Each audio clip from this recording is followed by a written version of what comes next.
Hi Sagittarius, welcome to Sweet Tea Astrology and Tarot. My name is Erica. Welcome to the channel. I'm so glad you're here with me. This is your March 2019 Astrology and Tarot forecast. So let's get into it. We've got Venus moving into Aquarius in your third house of communication, short distance trips, siblings, cousins, neighbors, neighborhoods, phones, and communication devices. Venus is the planet of love, beauty, harmony, money, and resources. So Venus moving into that third house could really make your speech a lot more, or your communication style a lot more loving, balanced, or harmonious. On the 5th of the month, we have Mercury going retrograde at 29 degrees of Pisces. This is in your fourth house. Mercury going through to 29 degrees of Pisces and then retrograding indicates to me that this is a point of reflection and reassessment of the Chiron journey that has just ended for us in Pisces. Chiron is the wounded healer. There is a wound in your fourth house that needs to be addressed and healed. And if you have not done that work, you have one more opportunity to swing at it at the new moon on the 6th, the very next day. That new moon is at 15 degrees of Pisces in your fourth house of home, family, roots, stability, and foundation, giving you another 6-month window of time to work on those areas of life that are calling for your focus. There is a demand, if you will, by the universe for you to pay attention to what's going on in your home or your family, dealing with the roots or the stability. This can be trees around your house or the actual structure of your body. That would be your teeth and your bones.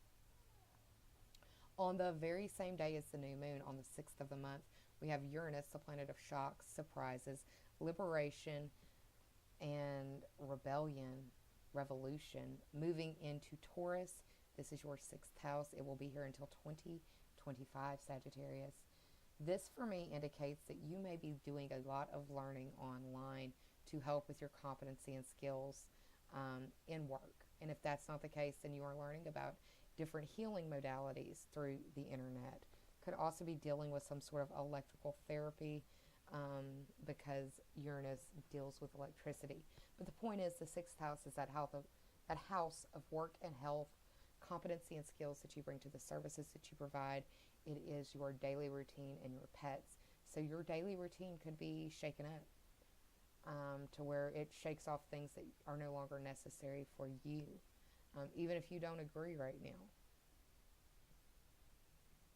Now, on the 20th of the month, we've got the sun moving into Aries.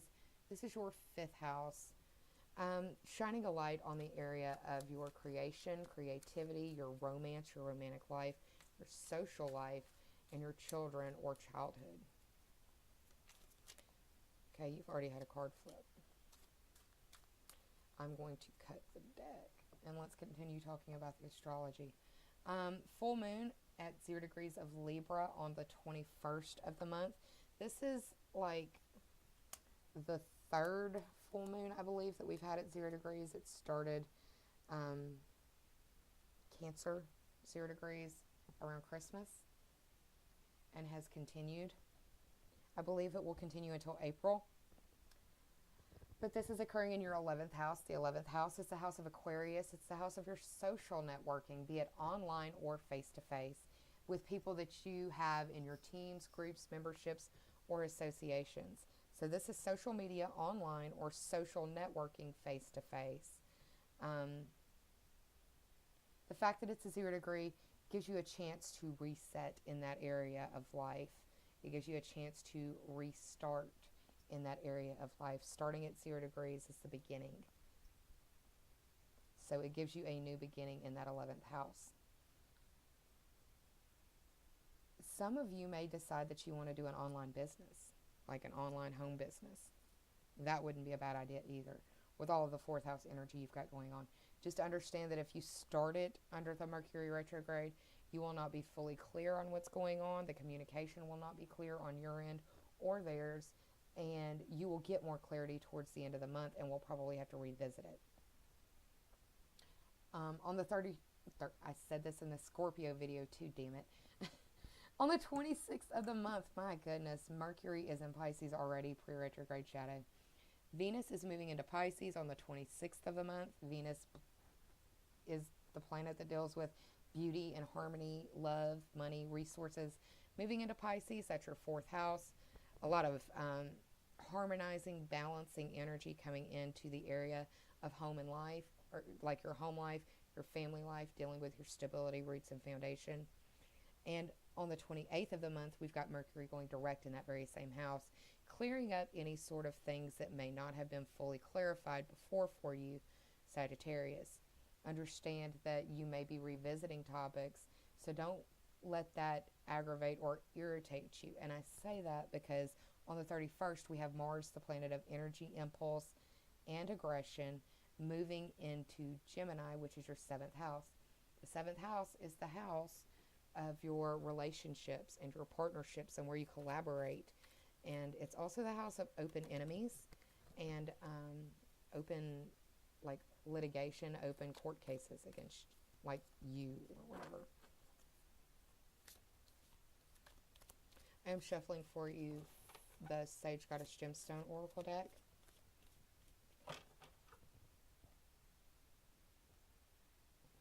Oh, wow. And I just took a glimpse at the card that had fallen, because when they fall, I don't really pay attention to them until it's time to go through the card part of the video. But it's the Six of Swords, and the Six speaks to Uranus moving into Taurus, that sixth house. I'm also going to pull some Lenormand cards for clarity on the tarot cards. I've been using them as more information sort of cards. The Lenormand deck is a smaller deck. It's about half the size of the tarot, and it doesn't read exactly the same as the tarot. I started playing with these during my hiatus, and I have found that these cards can be very, very salty, and so don't shoot the messenger. I'm just trying to help.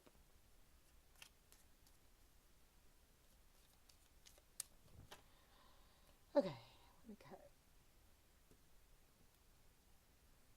I'm going to take the bottom card for the reflection on the bottom, and I'll do the top three, just like that. Okay. Whoops. All right.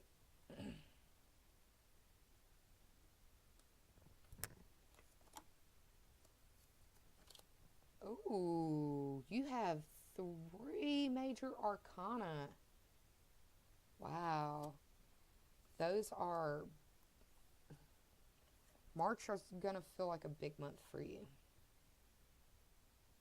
March is going to feel like a very big month for you.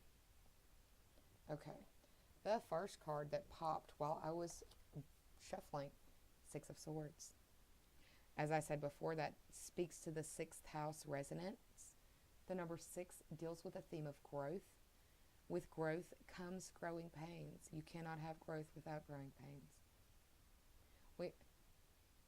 I have found myself in the past talking of only growth and not speaking to the growing pains. And I try to do both sides of that now.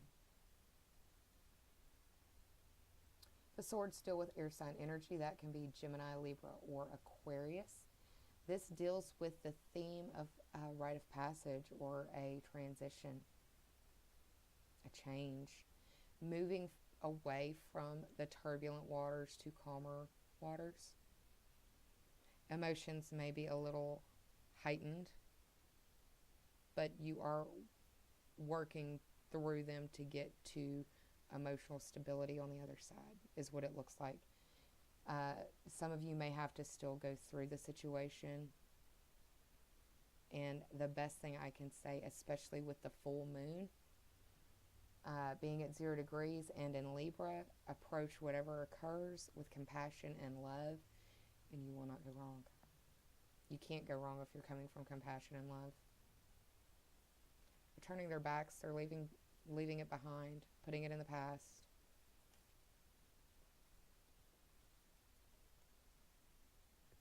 The bottom card in the top 3, or the bottom card representing the underlying theme or overarching energy of the month, the moon. The moon card is the 18th card of the major arcana. 1 plus 8 is 9, and that speaks to the 9th house of Sagittarius. Speaks to long distance trips, adventures in questing, and higher education. Themes include studying like astrology, philosophy, psychology, the legal system, foreign languages. It's also dealing with foreign people, foreign places, and foreign things. The moon card in itself is representative of the sign Pisces. There is a lot of Pisces going on in March. That is your fourth house. So the moon indicates that there is going to be a need for following your instinct or your intuition in the area of your home and your family, because that is the area of Pisces. Could also feel like you are maybe a little psychic as well when it comes to the things that's going on in the house or family.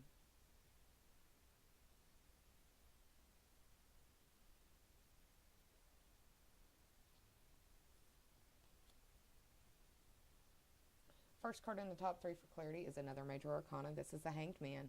This is the 12th card of the major arcana. 12th card speaks to the 12th house of secrets, karma, hidden things, nebulousness, the dream space, meditation, illusion, delusion, escapism. Yeah, it's a hard house to see. It's traditionally ruled by Pisces. The Hanged Man is a card that is symbolic of the planet Neptune, which is in the fourth house, and that's a watery house. So it speaks again to the moon being watery, Neptune being watery, lots of water around the home. This can be crying, this can be actual rain or like busted pipe. It can be very much as literal as that. This card indicates that you need a different perspective or a new perspective on things. And some of you may feel like you're hanging by a limb. We've got next the King of Wands. I feel like this is you, or definitely symbolic of the Sagittarius energy. Kings are authority figures. The Wands are fire signs, Aries, Leo, or you, Sagittarius. And this guy is a visionary, and he is an entrepreneur. And like I said, I was saying earlier in the reading that you may consider doing an at-home business through online medium.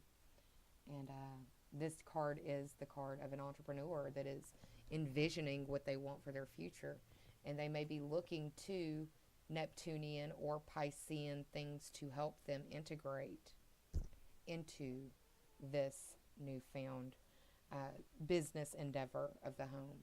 And if it's not dealing with business, then it is getting a new perspective, either on yourself or like a parent, an authority figure in some way.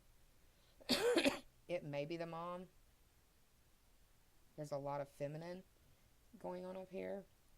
But the king, it represents as masculine. So this can be someone who is feminine, who is a female, but is very masculine in their actions. I am a female, but I am very masculine in my energy. I have an Aries sun, which is ruled by Mars, and I have a Scorpio rising, which is ruled by Mars and Pluto. So yeah, the moon I also attribute to the sign of Cancer, and Cancer rules the fourth house. Again, just redirecting all of that focus and energy back to your home and your family, your roots, your stability, your foundation. Let's talk about the Sage Goddess Gemstone Oracle card, and then we'll get to the Lenormand cards. Selenite. This deals with happiness, clarity, and peace. It can help heal and amplify the crown chakra vibrations. Selenite is the great stone of happiness. It brings you clear vision, clairvoyance, and peace. It connects you to the consciousness of your higher self. You've pulled this card because you need a dose of joy and a reminder to see the greater good in all beings. Meditate with selenite to surround yourself with white light, tranquility, and high vibrations. And selenite is also regarded as the gemstone of the moon. Or I've read that before. I'm not a gemstone expert, but I've read that before. Let's talk about the Lenormand now. So the card that reflects the moon is the 12th card in the Lenormand deck, the birds.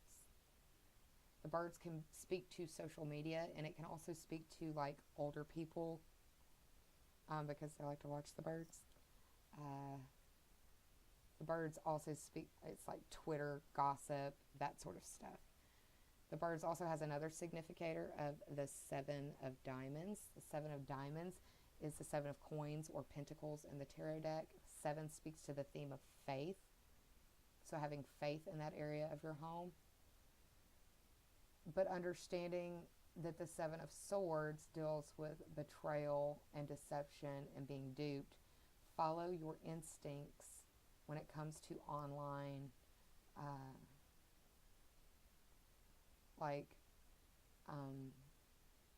online business that requires you to do things that for whatever reason you're getting red flags on. Pay attention to the red flags that you get online. Your gut will tell you whether you're going right or not, because of the Seven of Swords dealing with being like stolen from, being betrayed, being deceived, being duped. I hope, or I'm feeling as though the moon is going to be your intuition saying this is too good to be true, or this is some bullshit. The card that reflects the Hanged Man is the Coffin. This is the number 8 card in the Lenormand deck. The 8 speaks to the 8th house. And that's the house of Scorpio, life, death, and rebirth, major transformation and metamorphosis. It is intimate issues that you would not discuss at like the Thanksgiving dinner table. It's the blood and guts of it. It's other people's money. Coffin deals with illness, death, endings. It may be that some of you are really very sick, or if it's not you, it's somebody in your home that is sick and needs rest and recuperation. It could be dealing with their head. It may be your child or somebody in a social. You may be reading about something online dealing with like a kid of one of your friends, or one of your kids, possibly. It could be a head injury. It could be a foot injury, just because of this being snared and this being illuminated is how I'm seeing / reading it. Another significator in the Coffin, I don't want to say this is like death for the Hanged Man or whatever, but just pay attention in the 4th house. You will be feeling these things coming. We've got the 9 of Diamonds. The 9 of Diamonds breaks down to the 9 of Coins or Pentacles. The number 9 deals with fruition, so it's like this is coming to a head whether you like it or not. And the 9 of Pentacles is gratitude and luxury. It may be that you have a new perspective on what the real wealth is, like your health. Because Uranus is moving into Taurus in your 6th house, that's work and health. It's take care of your health. It is the first wealth. Without it, you can do nothing else. The card that reflects the King of Wands is the Ring card.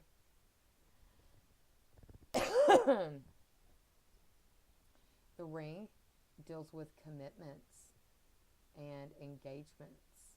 It's not necessarily being engaged, but it is a promise.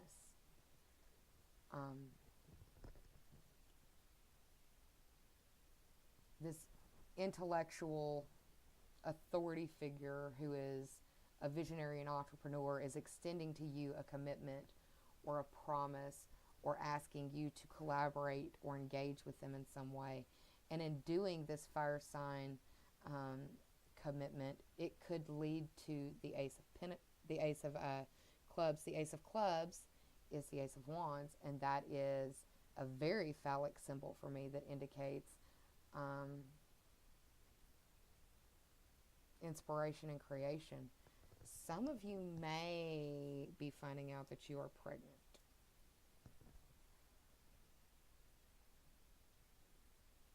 And I say that because of the next cards.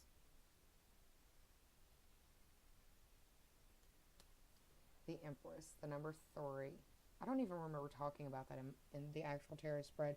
Maybe I didn't. We'll talk about it now. The Empress is the 3rd card of the major arcana.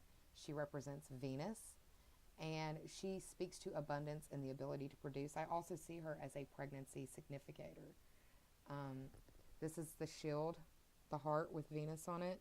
Venus is making a trip through your third and fourth houses. Short distance trips, communication devices, siblings, cousins, neighbors, neighborhood, and then moving into your home, family, roots, stability, and foundation. Could be finding out about somebody being pregnant or being like put on bed rest because of pregnancy. But the Empress is reflected by the Lady, and it's kind of redundant. The Lady is the 29th card in the Lenormand deck. 2 plus 9 is 11. And you have the full moon in the 11th house. The 11th house is the house of your social networking, the groups, memberships, teams, and associations that you belong to. This Lady speaks to an important woman or the seeker, the person that is being read for. Another significator of the Lady is the Ace of Spades. The Ace of Spades is reflective of the Ace of Swords. That is air sign energy, Gemini, Libra, Aquarius. And the Ace of Swords is potential in power, victory, and clarity. So it's almost like you're going to go further if you approach whatever situation with the love and compassion I was talking about earlier than you will in any other way.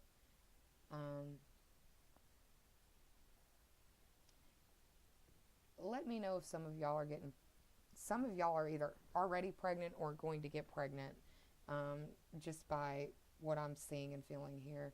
Because just looking at this picture, it looks like that spark of the egg being fertilized and coming out of nowhere. And you had an Ace of Clubs, Ace of Spades, that's Wands. Ace of Wands is very phallic underneath the King of Wands, the Ace of Wands. So it's like a fire sign man, very strong. The fire sign can be their sun, moon, or rising sign, depending on their chart. But yeah, that's what I see for you, darlings. Let me look at the bottom of the deck. 7 of Cups. Okay. Let me look at the bottom of the Lenormand. Anchor. All right. 7 of Cups. The 7 again is a theme of faith. Cups, water sign energy, Cancer, Scorpio, Pisces. This deals with illusion, fantasy, and imagination. And those are themes of Pisces. Just Piscean energy. The card that is reflecting on the 7 of Cups is the Anchor. The Anchor is it is the 35th card of the Lenormand deck. It deals with consistency, stability, and possibly going to the beach. I also see it as like you need to ground yourself. And the tarot card significator that goes with it is the 9 of Spades. 9 of Spades would be 9 of Swords. 9 is a theme of fruition. Again, it is going to happen. You cannot stop it. The 9 of Swords deals with depression, anxiety, and despair. I don't want to leave y'all on a note like that, but that's what I've got. I hope you like this reading, Sagittarius. You definitely got Jupiter in the first house, so your world is expanding in one way or another. I hope you're well. I'm sending you a lot of love. Take care of yourself, Sagittarius. And please, please, please be kind to yourself. Save some of that kindness for others. Approach all of this with love and compassion. Things will go smoother for you. Save some of that compassion and kindness for others. Because we're all going through private battles in our world that some of us may never speak about to another living soul. Yeah. Alright, y'all. I also intend on doing an eclipse video where I'm going to pull some cards and talk about the houses and the aspects that were playing out in the eclipses. Because I have found that if the eclipse is going to hit you, then it hits a planet or an angle, and it is like within a week of the eclipse. But we all learn from eclipses, and if you did not get hit right after the eclipse, then it's like a 3-month gestational period, in my opinion, from my observations. as to when you start seeing that eclipse energy showing up and playing out in your life. So I hope that you stick around for that as well. And thank you for sticking around and waiting for me. I'm glad to be back. I missed y'all. Love you, Sagittarius. Bye.